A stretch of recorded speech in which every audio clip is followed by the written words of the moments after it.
From the 2017 Western Governors Association winter meeting in Phoenix, Arizona, I'm Chris Berry, along with Governor Dennis Daugaard from the great state of South Dakota. And Governor, you are the chairman of this event in Phoenix today. Tell us a little bit about how you pull something like this together and bring in these governors from all over the West. Well, the Western Governors Association represents the states that are essentially west of the Mississippi and Missouri River is a good way to think about it. North Dakota, South Dakota, Kansas, Nebraska, on down to Oklahoma and Texas, and everyone west.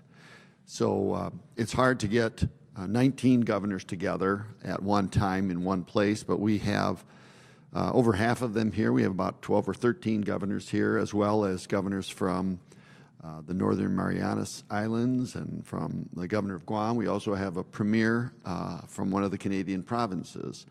And so we're here together and talk about issues that we have in common as Western state leaders. This meeting here in Phoenix will be talking about infrastructure. Of course, any governor of any state has to be ready for a natural disaster. And so whether it's fires like they had in Montana or floods like they had in Texas, you have to be ready. And we're going to be talking about infrastructure and how to make our infrastructure more resilient and how to rebuild infrastructure as much as possible and as quickly as possible after a disaster is one thing we're talking about. And with that in mind, I mean, you've got a terrific lineup of speakers who've come in, too. Yes, we've got 3 cabinet-level secretaries from the federal government. We just met this morning with Sonny Perdue, the U.S. Secretary of Agriculture, about the Farm Bill, about trade, about forestry issues, because the National Forest Service is part of the Department of Agriculture. We also have the chief of the National Forest Service, or the U.S. Forest Service, Tony Took, who will be visiting with us at noon today. We also have the U.S. Secretary of Labor, and we also have the U.S. Secretary of Transportation. So you've got a great lineup of programs today. When I think of a governor's group as opposed to, say, a legislature or in Washington, this is really a bipartisan group, right, with common issues. Yes. I would say the National Governors Association tries to be that. I think the Western Governors Association tries and is very successful at being that. I think it's because we're very deliberate about trying to build relationships between governors of different parties, and we're not interested in where the idea comes from. Is it a Democrat idea or a Republican idea? A good idea is a good idea. And so some of my very good friend governors are of the other party, and I become friends with them through the Western Governors Association. So I'm really always look forward to this meeting. You touched a little bit on some of the common issues, that infrastructure and things like that, but I know that there are also uniquely Western issues that you deal with when land management, things like that. Yes. Kind of tell us a little bit about some of the common themes that you talk about with your fellow governors, and maybe when you go back to South Dakota, you're going to have some ideas, too, that you can take back there. Sure. Well, I touched on one obliquely, forestry. Most of the national forests, most of the state forests that you find in the 50 states are found within the western states.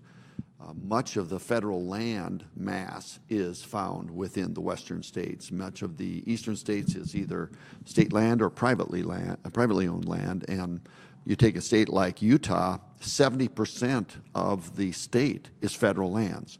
And so our relationship between states and the federal governments about how those lands are managed, whether they're forested or whether they're wilderness or whether there's oil and gas development or transmission corridors or wildlife management, endangered species management, all those are issues that are especially important to western states because they make up so much of our land mass.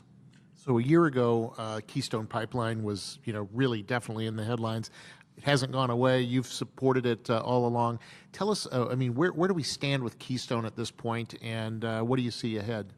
Well, the Keystone pipeline is more specifically the Keystone XL pipeline. Yeah. I think it would be good for your listeners to know that the original Keystone pipeline has been in the ground for probably 7 years.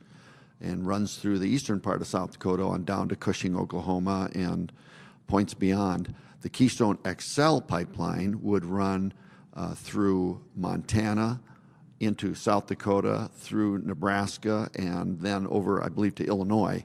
And the XL pipeline was permitted in Montana and South Dakota successfully a while back, and then when the international border crossing was not allowed by the federal government, then it stalled for a while. In fact, the permit in South Dakota expired and had to be renewed, which it was.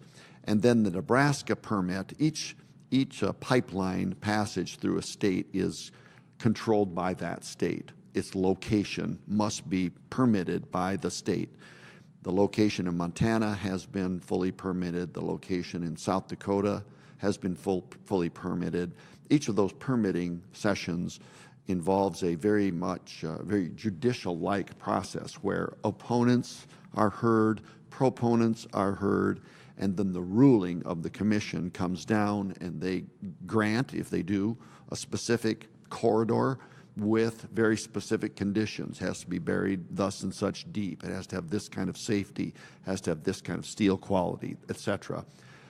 The most recent development in the Trans-Canada evolution for the XL pipeline occurred in Nebraska when just this past month, Nebraska's Public Utilities Commission, I'm not sure what it's called, approved the pipeline corridor in Nebraska. Now it'll really be up to Trans-Canada to judge whether or not they want to initiate construction.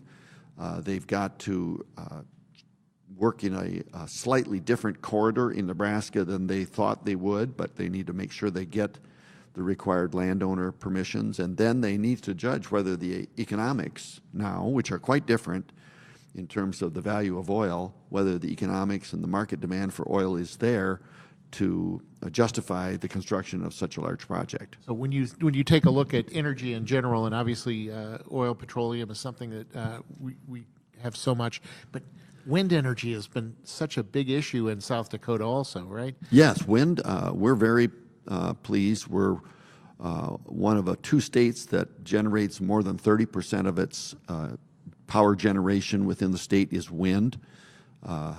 When you add that to our hydropower, we have quite a bit of hydropower from dams on the Missouri River.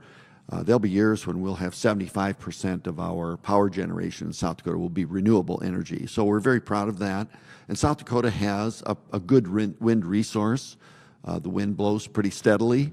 And so when you put up a wind tower, you've got to judge the economics of it based upon how frequently does the wind blow and how strongly does it blow. And a very good wind tower can be producing energy about 40% of the time. Most of the time it is not producing, and so it's an idle, non-productive asset in some areas. If you get down to 20% of the time, it's just not economically feasible. But as wind has developed greater and greater efficiencies, the turbines have become bigger. They've been more efficient and more productive. I know in South Dakota, for example, in Aberdeen, we have a wind blade manufacturing facility, and over the years it's been producing wind blades for General Electric turbines. The length of the blade has consistently got longer and longer and longer, so it could capture more and more and more wind. Interesting. South Dakota Governor Dennis Daugaard is here at the Western Governors Association meeting in Phoenix, Arizona. Governor, let's talk a little bit about the relationship that South Dakota has with Washington, with the president right now. Sure. Well, I'm very pleased with the Trump administration's cabinet. President Trump, whatever one may think about the way he expresses himself, I will say that his cabinet has been very good about reaching out to the states and being very good collaborators and communicators. I would say in the time I was lieutenant governor, 8 years in South Dakota, and governor now for 7 years, whether it's been a Republican or a Democrat administration, I haven't seen a federal administration like the Trumps in the past be as collaborative with the states as this one seems to be. I've had direct communication with face-to-face communication with Secretary of Labor, with the Secretary of Agriculture on 2 different occasions. with the EPA administrator. I was on the phone with the EPA administrator earlier this week. It's just a very open door to communication from the states. And I want to say I have spoken with a cabinet official a handful of times in the prior 6 years of being governor. So it's really a considerable change. You know, you've been in early November, you declared Thanksgiving week as being South Dakota's week of giving. You encouraged the citizens of the state and businesses to kind of identify some community needs and figure out, you know, how they can help as individuals, as businesses. How did it go? Was it a success? Well, I must say I'm very proud of South Dakotans and their philanthropy. Wallet Hub just came out not even a week ago, I think, and identified their top 10 giving states, and we were among the top 10 in the nation in terms of giving per capita. And that's not a surprise to me. Prior to my life in politics, I worked for about 20 years for a children's organization, a children's nonprofit, over 100 years old, and I saw individual and corporate philanthropy day after day after day, and the generosity of South Dakotans and of Americans really is something that you don't necessarily celebrate as often as we should, because it's very remarkable. And then I guess my final question is, because you are the chairman of this event in Phoenix, the Western Governors Association 2017 meeting, Governor Dennis Daugaard, what do you hope the governors who are here take back to the states from the meeting that you chaired? Well, one of the privileges of being the chair is to choose a focus or initiative. And the initiative I've chosen to focus on is workforce development. And it recognizes that in every one of our states, whether you have low unemployment or high unemployment, you have a certain sector of the workforce that is looking for jobs, and then there are open jobs, and they don't match up because the skill sets that the open jobs are often not held, those skills are not held by those seeking the jobs. And so we need to do a better job as leaders of our state, helping our young people, helping our displaced workers, or helping our workers who want to improve themselves acquire new skills that are required for some of the new jobs and emerging jobs in the marketplace. So workforce development is a focus, and I've been very pleased. The response from the other Western governors has been overwhelming. We've had just tremendous interest in this topic. And so that's going to be one of the focuses here at this Western Governors meeting in Arizona. It'll also be a focus of the meeting next June in South Dakota. Terrific. Well, we hope to see you there. This is Governor Dennis Daugaard from South Dakota, also the chairman of the 2017 Western Governors Association meeting in Phoenix, Arizona. Thanks again for having us. Well, thanks for having me on.